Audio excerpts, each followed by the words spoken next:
1857 की क्रांति की कड़ी में आज बात करते हैं गगोल गांव की। तो गगोल के लिए पुरातन ग्रंथों में लिखा है कि मेरठ में दो तीर्थ क्षेत्र हैं।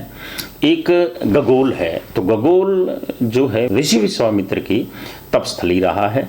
यहाँ उनके यज्ञ को राक्षस लोग खंडित करते थे, तो वो श्री राम और लक्ष्मण को उन्हें दंडित करने के लिए लाए और तब उनको जाके शांति मिली। 1857 की क्रांति का यहाँ बाबा झंडू सिंह नाम लिखा है कि बाबा झंडू गुजर और अपने खेतों की कटाई कर रहे थे। तो वहाँ अंग्रेजी शासन की ओर से अधिकारी आए। उन्होंने कहा कि आपको टैक्स के लिए, तो बाबा झंडू ने कहा कि आप टैक्स की बात करें, हम तो अब आपको भगाने की तैयारी हो रही है हमारी, हम आपको टैक्स नहीं देंगे। तो उन्होंने टैक्स कलेक्शन जो कर्मचारी थे उन्होंने बाबा को कुछ बुरा भला कहा, तो बाबा हष्ट पुष्ट थे। उन्होंने उसको अपनी कांख में मीन्स अपनी बगल में दबा लिया उनको। वो वहाँ से गए, उन्होंने उनकी रिपोर्ट। उसके बाद 10 मई की क्रांति के बाद अब इन गांवों को, जो डनलप है मजिस्ट्रेट और टनबुल, इन गांवों को दंडित करने की कार्रवाई शुरू कर दी थी उन्होंने। 24 मई को इख्तियारपुर गांव को करने के बाद 3 जून को इन गांव लिसाड़ी, नूरनगर और गगोल की उन्होंने रखा। तो टनबुल ने सबसे पहले लिसाड़ी, उसके बाद नूरनगर को आग लगाई और उनकी संपत्ति को जब्त किया और वहाँ जो लोगों को मार दिया था। उसके बाद वो आते हैं गगोल। तो गगोल की इसमें एक छोटी सी बीच में घटना आती है।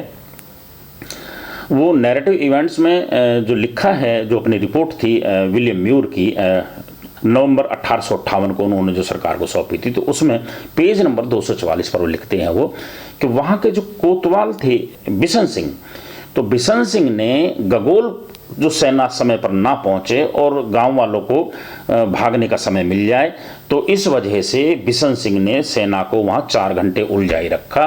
गांव वाले वहां से भाग गए, तो इस वजह से सेना उन गांव वालों की हत्या नहीं कर सकी।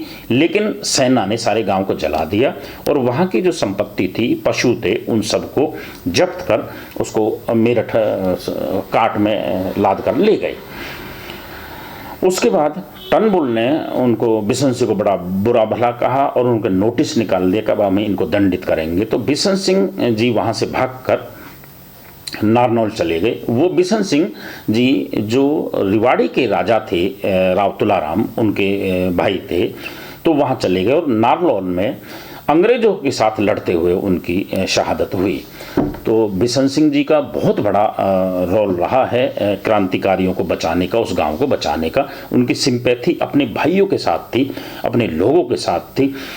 उस क्रांतिकारी का कहीं भी किसी पुस्तक में नाम नहीं दिया है, ना उनका कहीं कोई स्मारक है और ना ही इस गगोल गांव का कोई स्मारक आज तक बनाया है। ए.के. गांधी ने एक पुस्तक लिखी है 1857 क्रांति व क्रांतिधारा। उसमें लिखते हैं वो, लिसाड़ी नूरनगर को जलाने के बाद, तहस नहस करने के बाद जब वो पहुंचते हैं गगोल में, तो गगोल में पहुंचने में उनको समय लगता है कि सबसे लास्ट में इसका नंबर आया था, तो बिशन सिंह ने उनको समय लगा दिया था सेना ने। तो इस वजह से केवल वहाँ जो बुजुर्ग हैं, जो भाग नहीं सकते थे, जो चल फिर नहीं सकते थे, सेना को केवल वो लोग मिले और उन 9 लोगों का नाम लिखा है उन्होंने पुस्तक में। तो उन अत्याचारी अंग्रेजों ने जो भाग नहीं सकते थे, जो चल नहीं सकते थे बुजुर्ग, उनको भी पीपल के पेड़ पर फांसी पर लटका दिया। यह पीपल का पेड़ आज भी मौजूद है।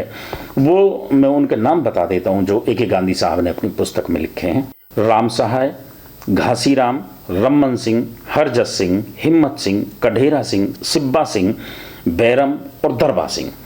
ये ऐसे जो पेड़ है वो पीपल का, वो लिखते हैं कि जो ये पेड़ है पीपल का, ये आज भी मौजूद है। लेकिन इसके बावजूद गगोल तीर्थ को आज तक किसी स्मारक या किसी सरकार की तरफ से कोई भी ऐसा कुछ नहीं बनाया गया, ना पाठ्य पुस्तकों में दिया है। एक विशेषता और है, दशहरे का, उस दिन दशहरा होता है, तो ये इस गांव में दशहरा पर्व मनाने का निर्णय किसी तरह से नहीं होता है, क्योंकि दशहरे के दिन ये नरसंहार किया गया। तो बाकी बहुत बाद आके फिर इस गांव में दशहरे को मनाना शुरू किया है।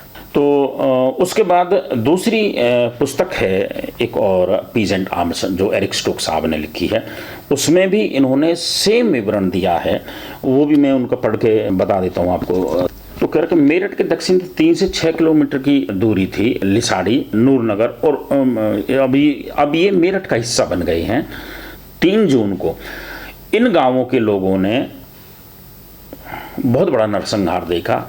धन सिंह कोतवाल साहब के नेतृत्व में, उनके आह्वान पर ये लोग मेरठ गए थे 10 मई 1857 को। उन्होंने अंग्रेजों को मारा था। वो टीस थी अंग्रेजों को इन गांवों को दंडित करने के लिए। इन्होंने मेरठ आगरा का जो हाईवे था वो बुरी तरह से जाम कर दिया था। उसके वहाँ जितनी भी संचार व्यवस्थाएं थी, डाक तार, सारा समाप्त कर दिया था उसको। तो ये वजह था, अंग्रेज इनको दंडित करना आवश्यक समझते थे। यहाँ पे जो लोग कहते हैं कि 9 लोगों को इन्होंने पीजेंट आर्म में जो लिखा है कि 9 लोगों को, क्रांतिकारियों को चौराहे पर फांसी दी। और यह पीपल का जो पेड़ है आज भी विद्यमान है और मनाते नहीं हैं दशहरे को। तो मैं फिर से ये कहूँगा कि ये किसी भी आपने पुस्तक में नहीं पढ़ा होगा, किसी पाठ्य पुस्तक में नहीं है, सरकारी कोई स्मारक नहीं है, और किसी तरह का कोई ऐसा सरकारी महाविद्यालय, हॉस्पिटल, किसी का ऐसा नाम नहीं लिखा है। हमें इन वीरों को श्रद्धांजलि देनी है तो वो हमें इनका नाम उजागर जो सरकार को बताएं या पाठ्य पुस्तकों में दें।